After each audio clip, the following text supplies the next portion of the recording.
We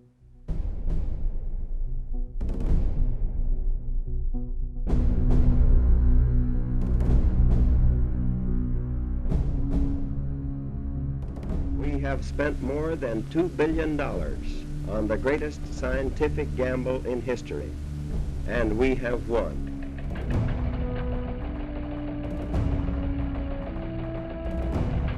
It is an awful responsibility which has come to us. We thank God that it has come to us instead of to our enemies, and we pray that He may guide us to use it in His ways and for His purposes. Watch an atomic test. Watch.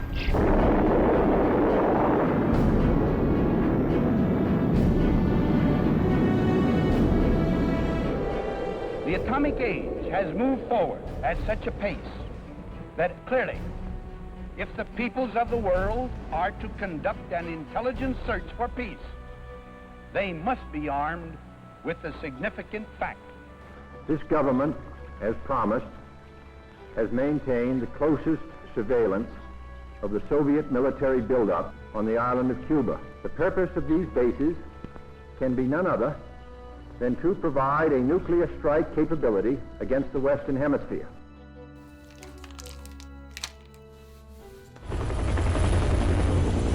The problems of Vietnam are quite complex. Vietnam is the arena where communist expansionism is most aggressively at work in the world today. The world has never known a day quite like today. It faced the considerable uncertainties and dangers of the worst nuclear power plant accident of the atomic age.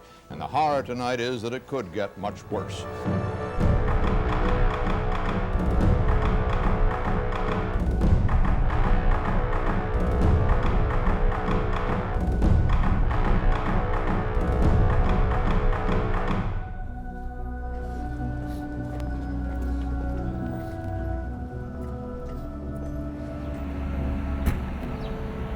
North Korea is vowing to launch a preemptive nuclear strike against the United States just hours in before. 1951, I helped design the first thermonuclear weapon test.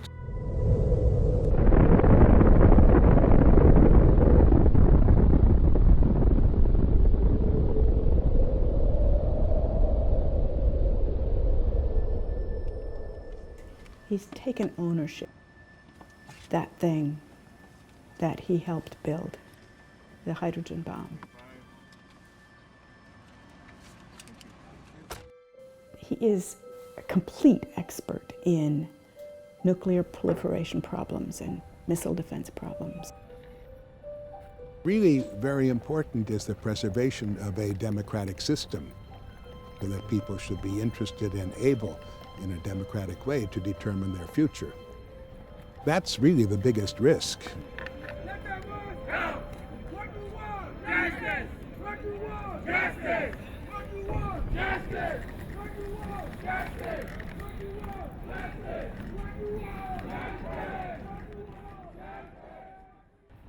You know, it's good to be close to the president, but the president and his national security advisor don't naturally turn to the scientists. They've got something that they need to do, and it's not that they say, don't confuse me with facts, but they need to make a decision and they don't have time to learn. The only thing that really works is education.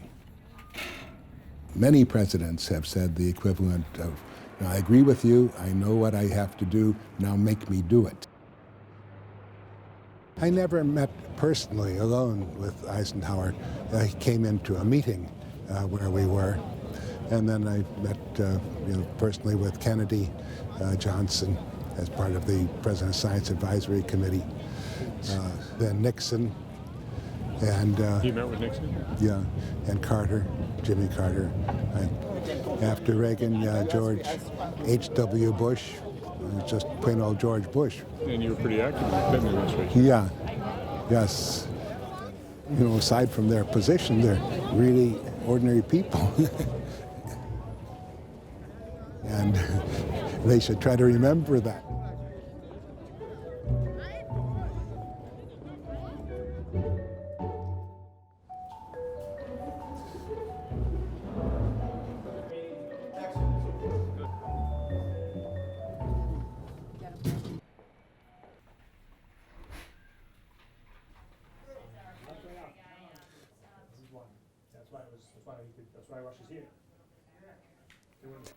Hello, Dick. Hi, good to see you. It is a treat for me. Thank you. Hi. Every time I encounter something about you, I learn still more. Yeah. Well, people have asked me, and they ask my interlocutors, if you had 30 seconds with the president, what would you say? Well, you've done that many times. In 2003, when I received the National Medal of Science from George W. Bush, and we were waiting for a photo opportunity for the White House we were organizing, so I arranged to stand next to the president. So I said, one thing that you really ought to be doing is to ensure that people who get advanced degrees in this country from foreign countries get to stay. He understood that, I'll bet. Yeah, but it's 2013. It hasn't quite happened yet. Does the system work, giving decision makers some sober stuff? It works better than if nobody were doing it. And so thank God for Dick Garwin, because sometimes he's the only one who has said, no, wait a minute, step back, let's look at the elementary scientific questions, those things that are incontrovertible, and see what they say about this policy issue. Efficient cars, missile defense, climate change, nuclear power. It brings sanity and reality to the debate, at least for those who listen to Dick. Thank you. I try to be helpful, even if it doesn't forward my current campaign. So it's a complicated world, and you have to think of the simplest way to present something.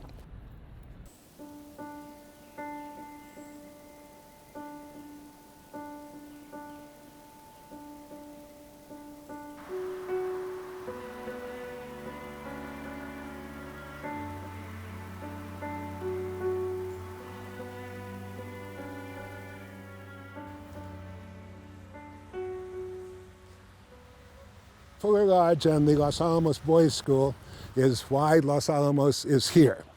Otherwise, they would have had some other isolated place for putting together the nuclear explosive, making plutonium metal and fashioning it into nuclear weapons, casting and machining the uranium. Oppenheimer, a Jewish boy from a wealthy family, sent out here, I suppose, for the sports and the air. Fell in love with the place. During the Second World War, when General Leslie Groves was looking for a place to actually build the atomic bomb, Oppenheimer brought him out here and showed him how isolated it was and that they could move the boys' school out.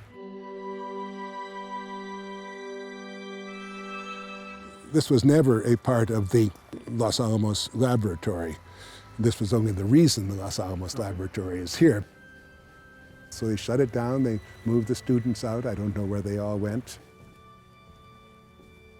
In 1950 or 51, Fuller Lodge really was a dining room.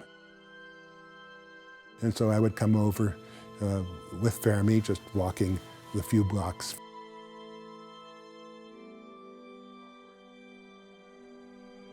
So Oppie, as the scientific leader was known, together with others, approached Groves, now a brigadier general. They advised him that a new laboratory was needed where people and equipment could be brought together for a more productive exchange of information and ideas. Scientists began arriving from all parts of the United States and England and disappeared from the world.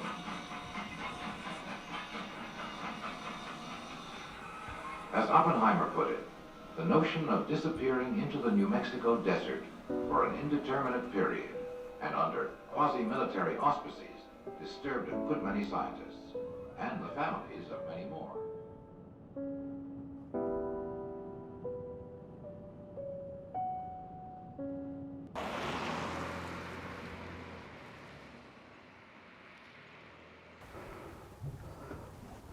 I haven't been to see the apartments, no. I've been to Los Alamos many, many times. Good.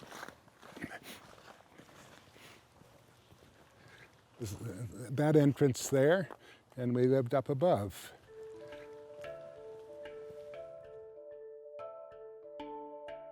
The Zia company gave us a list of furniture, and we had to check off that we had exactly as many forks, spoons, bedspreads, and beds and chairs as were on the Zia list, and that they were all accounted for at the end of the summer. The Zia company, they were the interface with the people who lived here, I guess you could put it. It was time of the Korean War, actually. I just got my PhD with Enrico Fermi at the University of Chicago in December 1949. Dick asked Enrico a question, a physics question, I assume, and he said to Dick, well, I can't discuss that with you now, but how about coming to Los Alamos this summer, and then when you get your clearance, then we can talk about that. And then Dick came home and said, how would that be? I said, well, okay. And Fermi suggested that it would be valuable to me and to the nuclear weapons effort if I would be a consultant to Los Alamos Scientific Laboratory in the summers.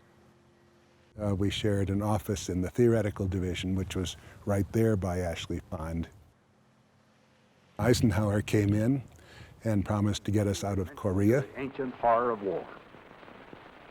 Humanity has now achieved, for the first time in its history, the power to end its history. This truth must guide our every deed. It makes world disarmament a necessity of world life. For I repeat again this simple declaration. The only way to win World War III is to prevent it. He was the one who, regarded nuclear weapons really as the opportunity to reduce the defense budget, as providing a bigger bang for the buck.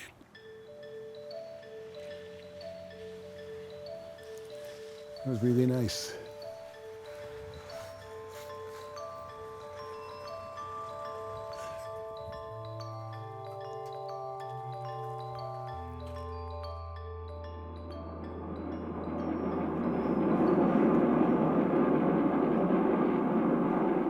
Thoughts and feelings as powerful as the explosion rushed through the exhausted witnesses.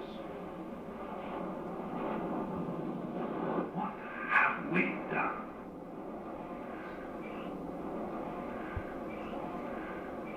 And I remembered the line from the Bhagavad Gita. I am the Countess, the destroyer of worlds. I remembered that Sanskrit line.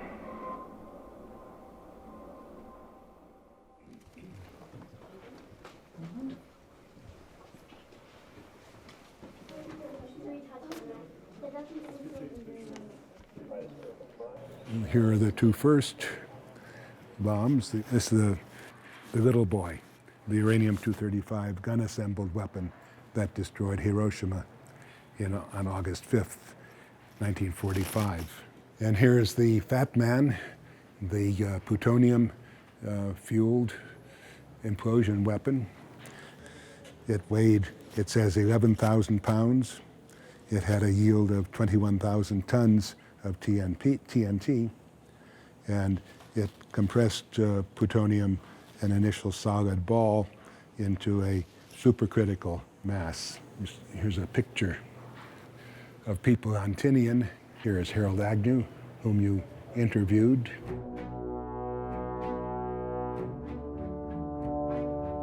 Well, I was at Los Alamos during that time, and I flew to Hiroshima, and we measured the yields. I flew on the bombing mission. I was 24, and our pilot was 24. Looked out, took turns out this little window and saw Hiroshima very distinctly. We'd seen a map or a photo of what it looked like with the rivers coming together and the quays and things. Got a signal from the bomb plane that the bomb bay doors had opened. Then we got a signal the bomb had dropped. As soon as that happened, our bombardier dropped our gauges. As soon as the bomb was dropped, Tibbets dove to the right. We dove to the left to get out of the way. Otherwise, we'd been right over the blast if we'd kept our straight trajectory.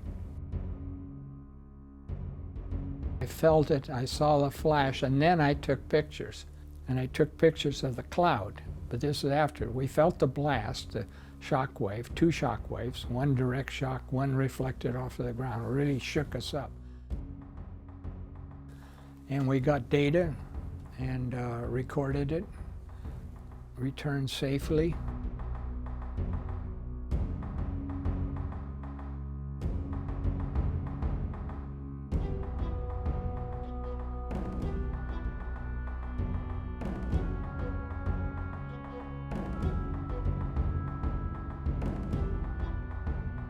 All my high school guys were all killed in the Pacific. So I had a real resentment, okay? And so anything we could have done was fine with me. That's the way it was. If there hadn't been a Pearl Harbor, there wouldn't have been a Hiroshima. I've interacted with Hiroshima survivors, and they don't get it.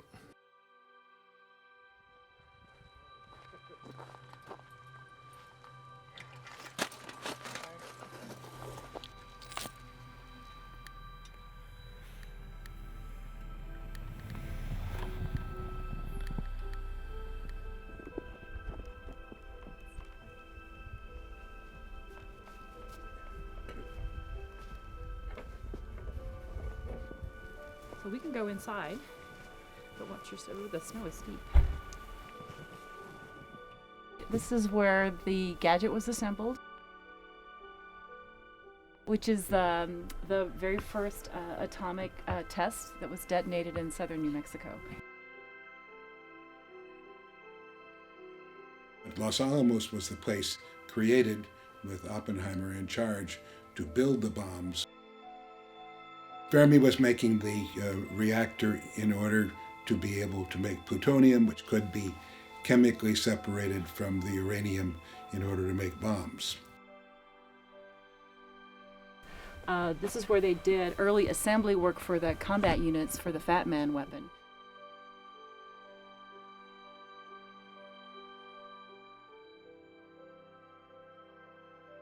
It was active, and they did some later assembly work up until, I think, the 60s. It's cold, but it's dry.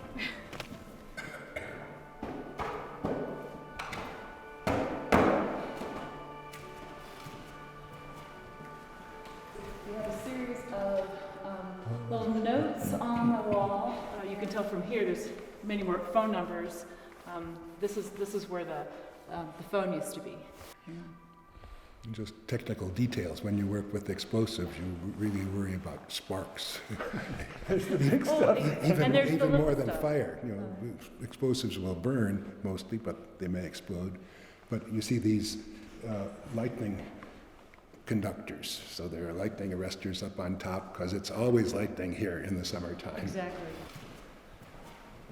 Days after the dropping of the weapons in Japan, the laboratory is already gearing up to improve the design. Essentially, there was a transition from Manhattan Project to the Atomic Energy Commission in January of 1947. And so it's interesting talking to you because you represent, sort of the next line of development from the implosion weapon in the work that you do.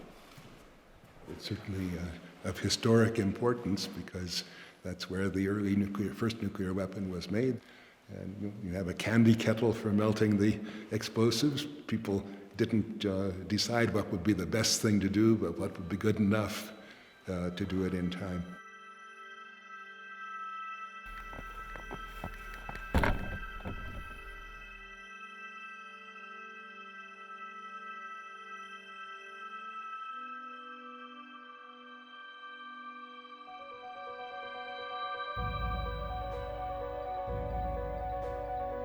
Teller was looking for any help he could get. He talked to me and he said, "This is what I need." He may have said it to other people, who knows? But I was the one who was able to do it. In about a month, I produced a secret memo, 4 pages, and a big fold-out diagram, and decided that it was easiest and quickest to do it at full scale. Actually, the cab, so called because it houses the weapon, is not a cab at all, but a building set flush to the ground. I tried to devise small-scale experiments and decided really that the easiest thing to do, given the magnificent resources available, was to burn liquid deuterium compressed, highly compressed, by this new idea, by radiation implosion, highly secret concept at the time. 6, 5, 4, 3, 2, 1, T0.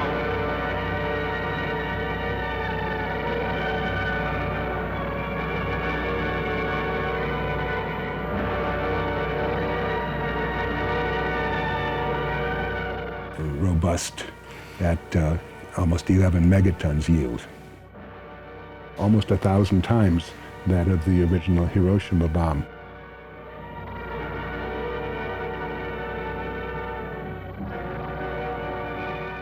I don't think I've ever put it into words.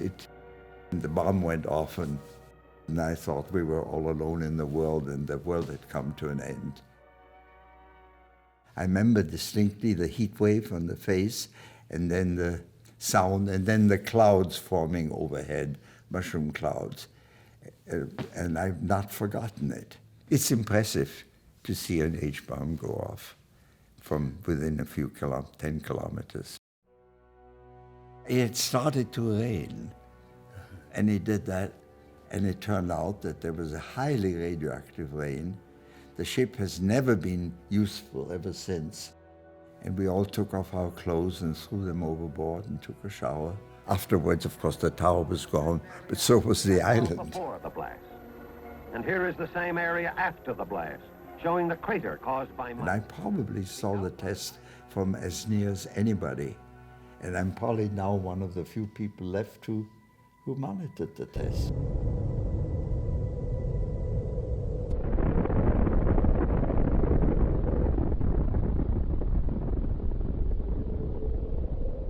I haven't spent a lot of time thinking about my role in bringing hydrogen bombs, thermonuclear weapons to the world. But when I do, I think that if I hadn't done it, somebody else would. Maybe it would have taken a year longer. Wouldn't have made any difference. And am I proud of it?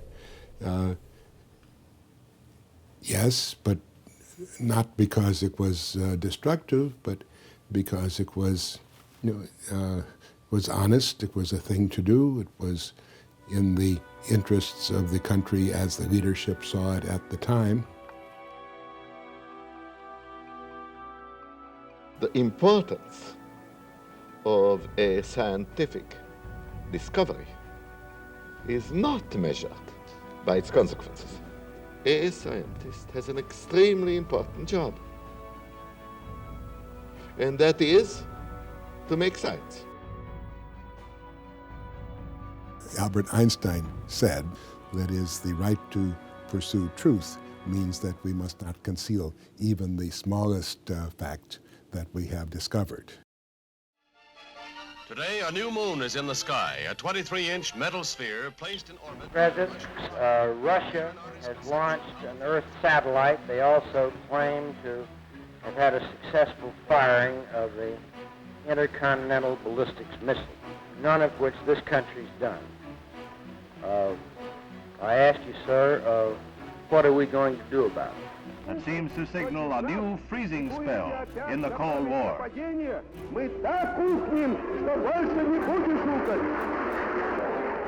Khrushchev outdoes his earlier outburst against President Eisenhower at the commencement of the Paris meeting. In November 1945, Robert Oppenheimer gave a talk in Philadelphia. And this was only 3 months after the 2 nuclear weapons had been used to destroy Hiroshima and Nagasaki.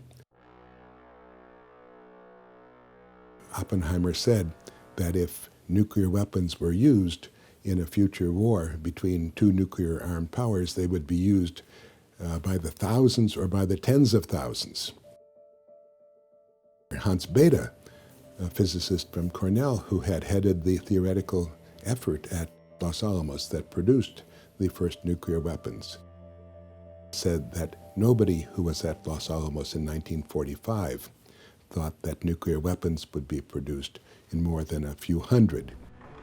It shall be the policy of this nation to regard any nuclear missile launched from Cuba against any nation in the Western Hemisphere as an attack by the Soviet Union on the United States, requiring a full retaliatory response upon the Soviet Union. We had 35,000 nuclear weapons in 1967 at our peak, and the Soviet Union in 1982 had about 45,000 nuclear weapons. The Soviet Union had the ability to destroy the United States many times over. So the only defense really was deterrence. The expectation was that the threat of massive nuclear reaction would be a credible deterrent to Soviet conventional force aggression.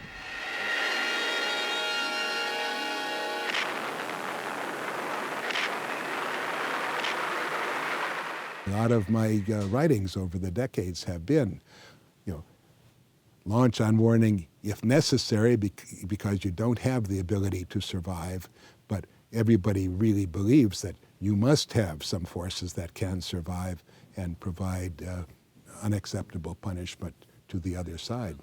And then you don't use them. So McNamara said, if he were asked by the president, if nuclear weapons went off, he would still not use the nuclear weapons. It would take weeks for him to use the nuclear weapons.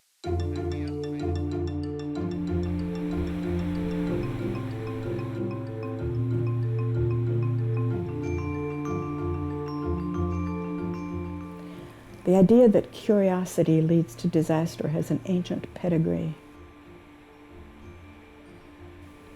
Pandora opened the God's box and let loose all the evils of the world. Eve ate the apple of knowledge and was exiled from the Garden of Eden. We believe that curiosity is the beginning of knowledge, and especially of science. But we know that the application of science has led to disaster. The Jasons are a group of academic scientists who have full-time jobs and tenure, which means they don't need to be Jasons. And they are asked by various branches of the government for help with technical problems. They get together for 6 weeks in the summer and work on those problems. So they have to be secretive. Dick got involved in his 20s, but I got involved in my 30s when Jason came along. So it was a long time. This is critical to the respect Jason has earned and that it's existed this way. And our reports earned us the respect because they're trusted as sound, honest, technical work. Their advice is independent. They're not beholden to anybody. They're not owned by anybody. They're paid as consultants.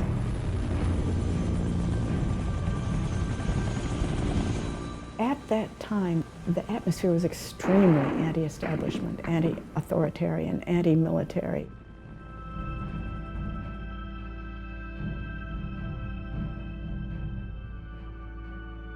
And when those Pentagon Papers came out with what the Jasons had done during the Vietnam War for the Defense Department, the Jasons just caught hell, and Dick was one of them.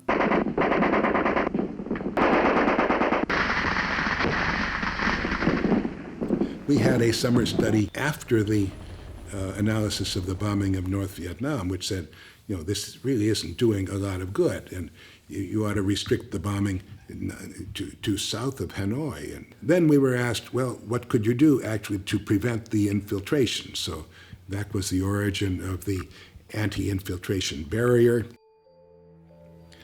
The idea is if you have a perfect barrier, perfectly effective, nobody's going to get hurt. Nobody tries to come across. So Jason took up the question of an air-supported barrier.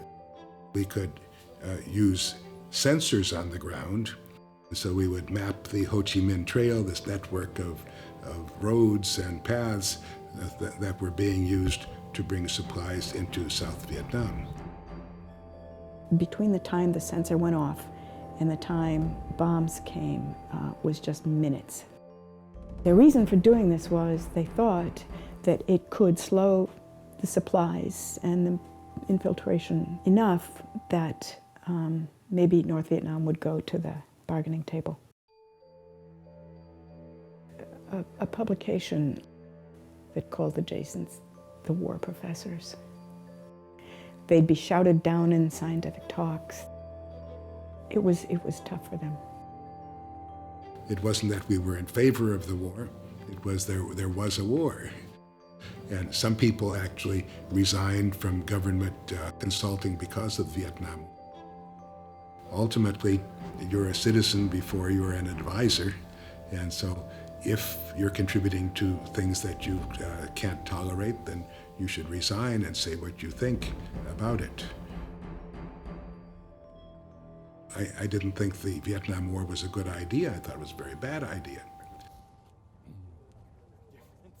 I was on a flight to Boston from New York and sat next to a young woman, and she got up as the airplane had landed, and she stood up and shouted that this man is a baby killer. Oh. And they picked it at us, but they got tired because our house in Scarsdale was on a loop. There was never any traffic there, so they set up their pickets, but there was nobody to influence. Different from Washington Square in New York. And our neighbors were all sympathetic.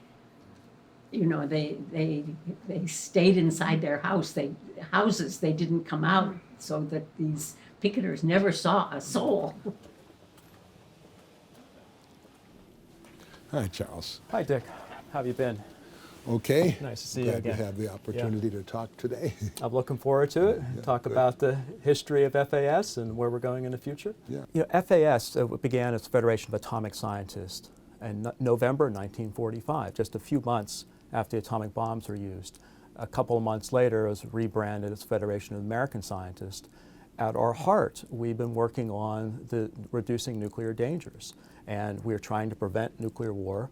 We're also trying to argue in favor of civilian control of nuclear technologies. Dick Garwin's on our board. I can't remember exactly how long he's been a member, but it's been a very long time. Dick is also a member of other organizations too. He serves on with UCS, Union Concerned Scientist. As you know, he served on the Jasons. So he gets around to many different organizations. And one wonders how many Dick Garwins are there? I call upon the scientific community in our country, those who gave us nuclear weapons, to turn their great talents now to the cause of mankind and world peace, to give us the means of rendering these nuclear weapons impotent and obsolete.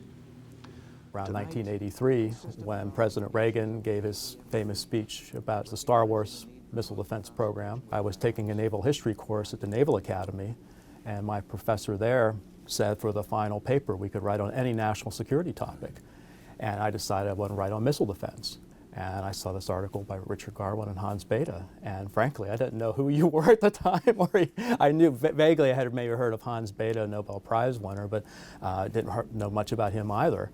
And didn't realize that both of you had such a connection to Federation of American Scientists. Federation of American Scientists can take some credit for reducing the risk of nuclear war. Here, an artist's projection of the president's vision. Banning into space, a layered defense to protect the country from nuclear devastation. I've been accused with a couple of other of our colleagues of being against all missile defense. My job is to keep us from building missile defenses that don't work. I'm not in favor of deploying systems that don't work and predictably won't work. And the only people who think they will are the American Congress and the American taxpayer. The total spent on the order of $10 billion a year. A year. And for the whole system, for the, over history, is over $100 billion.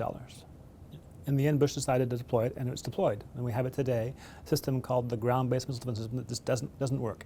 It's never, ever been tested against a long-range missile. Our faith is that by showing that there are better ways to accomplish things, we could reform the political system to choose the better approaches.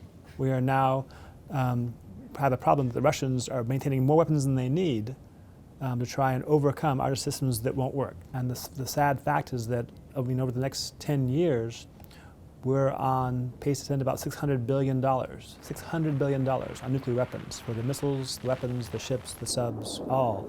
It's a lot of money for something we don't really need much of these days. The real threat we face is not a huge, massive nuclear war, but the idea of one or two weapons being stolen, misplaced, or lost, or a rogue group getting some nuclear material and able to make a nuclear bomb. And to address that threat, which can't be stopped by our missiles or our warheads, you have to basically be able to verify that these things have gone away. And my worry is that we'll have to have some incident, or actually a bomb going off perhaps, before we get to that point. In 2006, instead of using unarmed cruise missiles, they took from the repository 6 nuclear-armed advanced cruise missiles, put them on an airplane, loaded them onto the launching racks, and flew the airplane to the Southern Air Force Base in Louisiana. So for 36 hours, nobody really knew that these nuclear weapons were sitting there on the runway, had been taken out of storage. It was a disaster. And when it was discovered, the Secretary of Defense, Bob Gates, fired the military chief of staff of the Air Force and the Secretary of the Air Force. This was an awful thing to happen. So that was an incident, and if that can happen in the United States, how much worse can it be in the Soviet Union, and how much even worse can it be in Pakistan, which has all kinds of religious and political schisms. Our nuclear weapons, of which we have 10,000 approximately, those nuclear weapons are much more a problem for our security than they are a guarantor of our security. The Jasons issued a report on the technical value, or the lack thereof, of very low yield testing.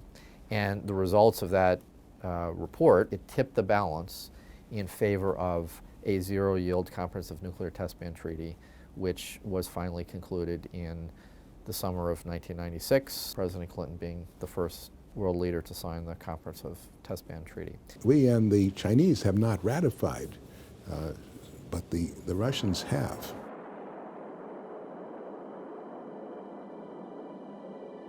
The atmospheric tests, a couple hundred megatons of fission energy in the atmosphere, have been responsible for about 250,000 cancer deaths in the world population. So every time you push the button to detonate a megaton of fission yield in the atmosphere, 1,000 people were going to die as a result. You know, people like Dick, who was involved in that study, played a crucial role, and without that, you know, history would be different. Because of the New START treaty, we're on track to cut American and Russian deployed nuclear warheads to their lowest levels since the 1950s.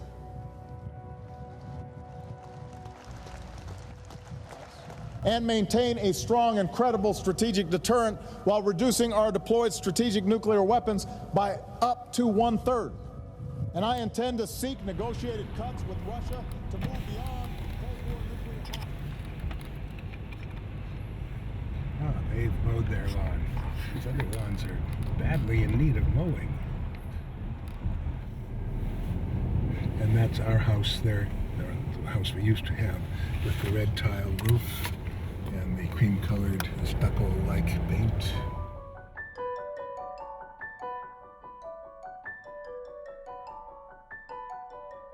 I was raised in a two-family house. I was made to go to Sunday school, which was probably a good move on the part of my parents, because if you deny people religion when they're young, they may acquire it in bizarre ways when they're older. My father had graduated in electrical engineering. He was Jewish, and it wasn't possible to get a job as an electrical engineer at that time for that reason. So he got a job as a school teacher.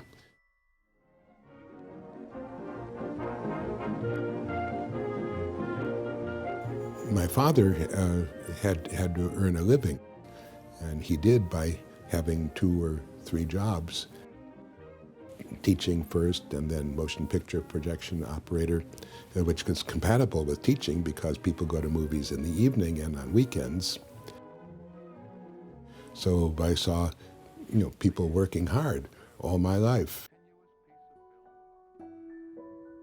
His first cousin was one of my best friends, and my brother was in his class in elementary school. But I didn't really know him at all until I was finishing up in high school, and he had gone to Case. And somehow or other he remembered me, and he came to find me. We were married in April. We were so very young, and we moved away from our family.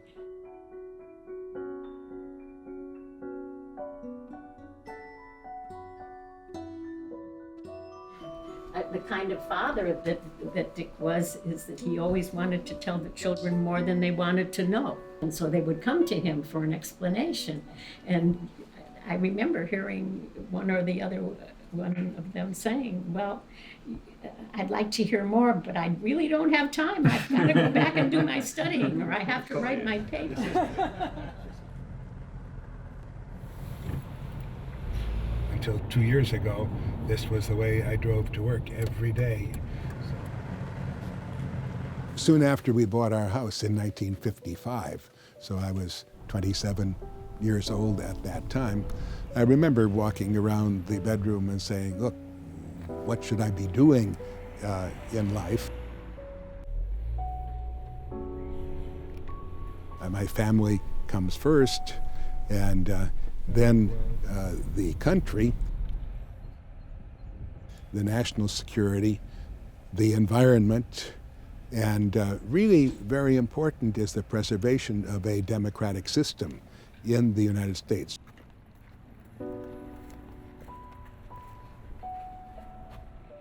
And that's really the biggest risk, because if you don't have that, you can't solve the other problems.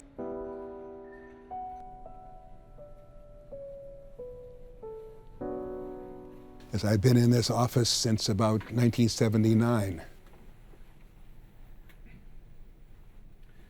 Well, those are books that I've written or contributed to.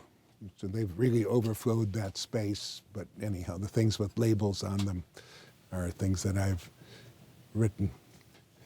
This is a 1958 Project Rand, Fred E. Clay, on the risk of an accidental or unauthorized nuclear detonation. And it used to be confidential, restricted data.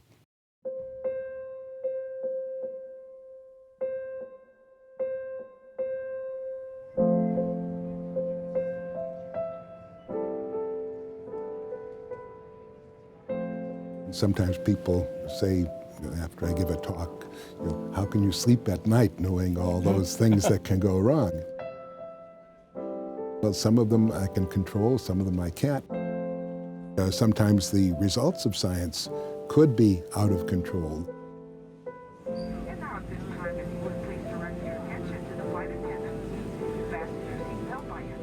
Science brings a lot more things under control.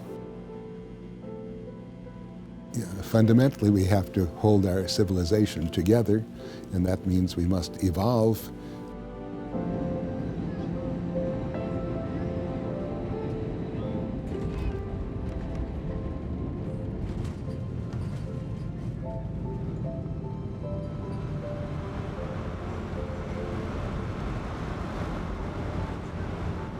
It used to be more breathtaking. They didn't have these abutments here. Notice here, if you look down, you can see our road way down below. Yes. You see it way down there as it comes off into that I thing? see it. Yeah.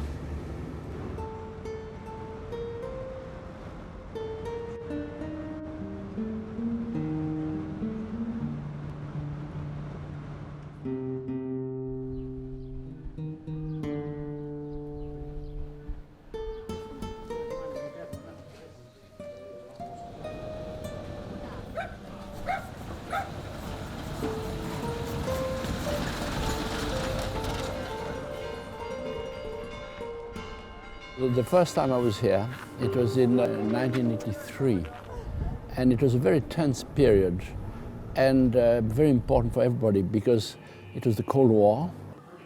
All the problematics, risk of using nuclear armament and the balance of power. The scientists responsible for this program were Edward Teller and Velikov, and they were sitting here together with Zikiki, telling, now, my friends, let's evaluate together the risk.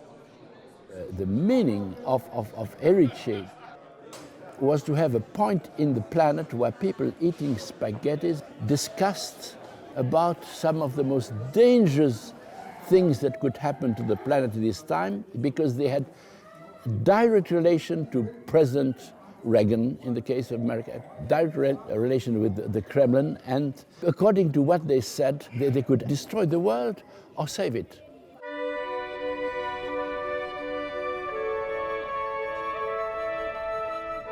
Playing the global warming card is an easy game to play. I feel obliged to warn against the arguments and ambitions of the believers in the global warming picture.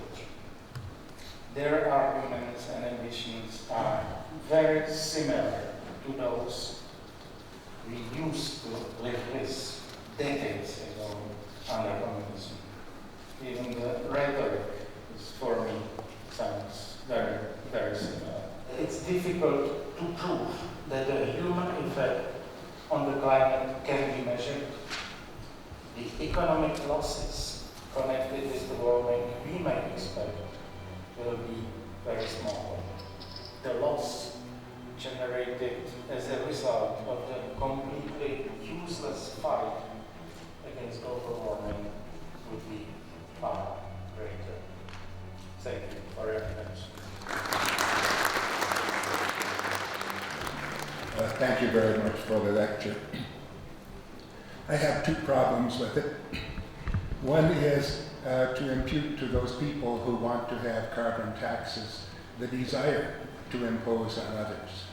I think that they see only the necessity, not the desire. I disagree.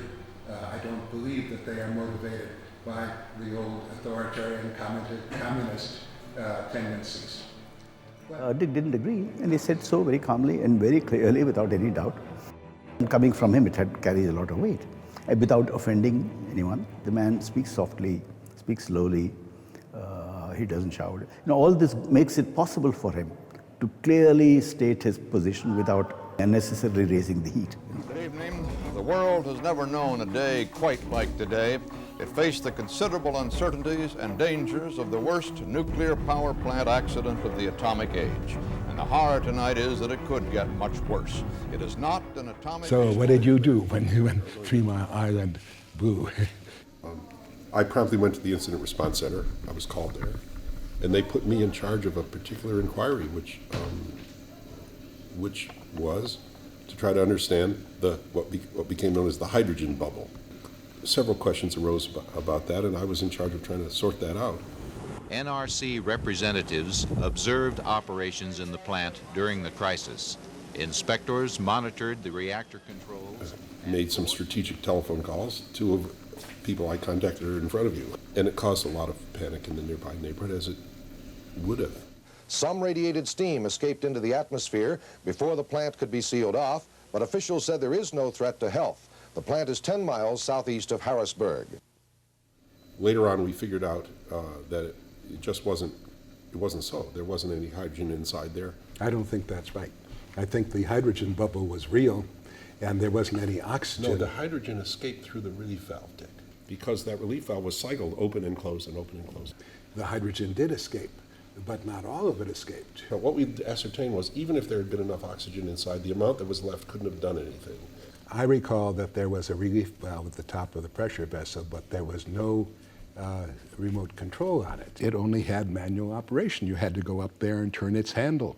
Which you couldn't do, it was too radioactive. Well, you could. It would be certain death. No. But I said, look, there must be somebody, some old sick guy in the nuclear industry who would volunteer to be a hero. And they did this at Chernobyl.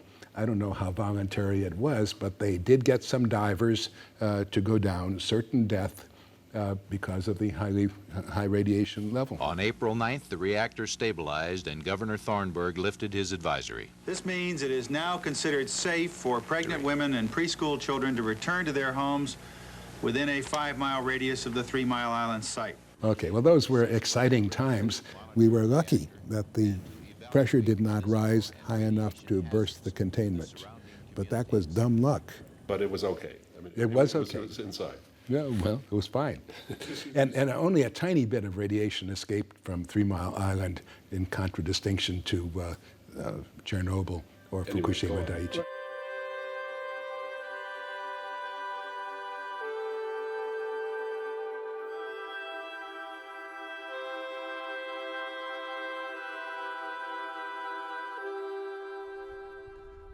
He has a mind that can take any problem happening in this world. He goes down to all the elements of the problem, but among those elements, the human being and the necessity to inform people about scientific matters that can be dangerous is always in his mind. So here is the fallout pattern for some particular wind structure in Washington, D.C., and a 10-kiloton ground burst a block from where I work when I'm in Washington. Existing Washington, D.C. structures offer better than adequate protection, and you could reduce acute radiation casualties by 90%. Oh, yeah, right there. That's right.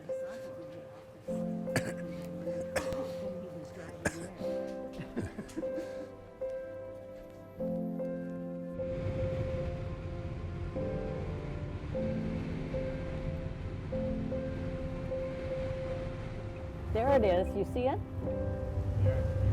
Oh, yes, just peeking over the brow of the hill. Yeah, they hit it very well. Here's the parking lot, and the temple's up there. Yeah. Okay, so that's where we go. Okay. And now can we walk from here to the temple, right? Temple? Yeah. It's not the Acropolis. The Acropolis is I know the it is. clear. It is an Acropolis. Yeah, that's right.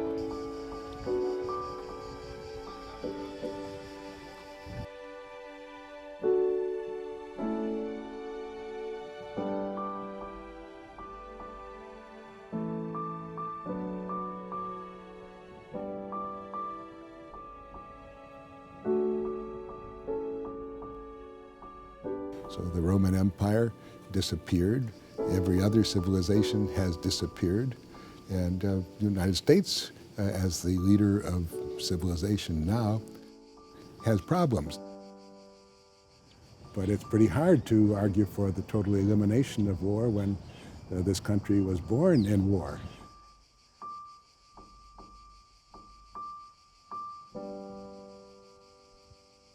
Steel tools, well, iron tools, and abrasives. So you want to make a stone flat, you rub it against another stone, and you move it around, and it gets spherical. But if you have three, then you can make them flat. Oh, and the moon. I see a moon up there. Oh, yeah. Just about a half moon. Yeah, yeah, right. And you see the details here? Little projections coming down. Yeah. They look almost like wood. Yeah. I wonder what those were. Right. We'll look it up. We'll look on the web. Okay. And we'll find something good there. And up there, little details have been restored. Yes, I see that. I don't think any of that is original. Hold hand.